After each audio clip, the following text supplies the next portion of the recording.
Hello, this is Wayland Chow, and this is a quick tutorial on drawing business structure diagrams. Let's first look at the apps or tools that we'll need to draw our business diagrams. The most intuitive and easiest one to use would be drawing it by hand with a marker, pen, or pencil on paper or on a whiteboard. In terms of computer applications, Microsoft PowerPoint or Google Drawings are apps that I've used before and I would recommend. They're both intuitive and easy to use, especially for what we're doing here, which is just drawing simple shapes and lines. In terms of those shapes, we're going to use shapes to indicate the specific types of business organizations or entities that you want to represent on your diagram. A corporation is typically represented by a rectangle. Unincorporated entities like partnerships or sole proprietorships are usually represented by an ellipse or what we could also call an oval. And a trust is usually represented by a triangle. On the diagram, we'll have lines in between these different shapes. Those lines could represent a number of different things. They could be an ownership interest, a contractual relationship, or the making of payments from one entity to another. Let's now do a business structure diagram involving two business organizations, ABC Corp and XYZ General Partnership. Typically on a business structure diagram, we would also indicate the owners and the assets.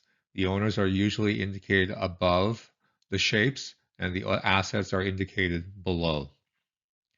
In this instance, ABC Corp has three shareholders, shareholder A, B, and C.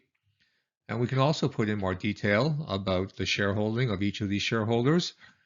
So we have shareholder A owning 60% of the common shares of ABC Corp, and shareholders B and C each own 20% of those common shares. In terms of assets, ABC Corp has premises, cash, ARs, equipment, and IP. So assets can include anything that is showing on the balance sheet as an asset for ABC Corp. What we could also have an asset as ABC Corp is ownership of another entity. So in this case, ABC Corp owns a subsidiary corporation. So that means ABC Corp owns some or all of the shares of the subsidiary corporation. With regard to XYZ General Partnership, the owners are general partners X, Y, and Z. And XYZ General Partnership owns an asset, or specific asset, which is an office building. And let's say we want ABC Corp to lease that office building from XYZ General Partnership. We can show that lease relationship as a contract by putting a line between ABC Corp and XYZ General Partnership. We can also show the payment of rent, the rental payments from the corporation to the general partnership by putting an arrow from the corporation to the general partnership. Let's now give examples of other types of business organizations. For XY Limited Partnership, that's an example of an LP or limited partnership. So the owners of an LP are two different types of partners. We have at least one partner who is considered a general partner.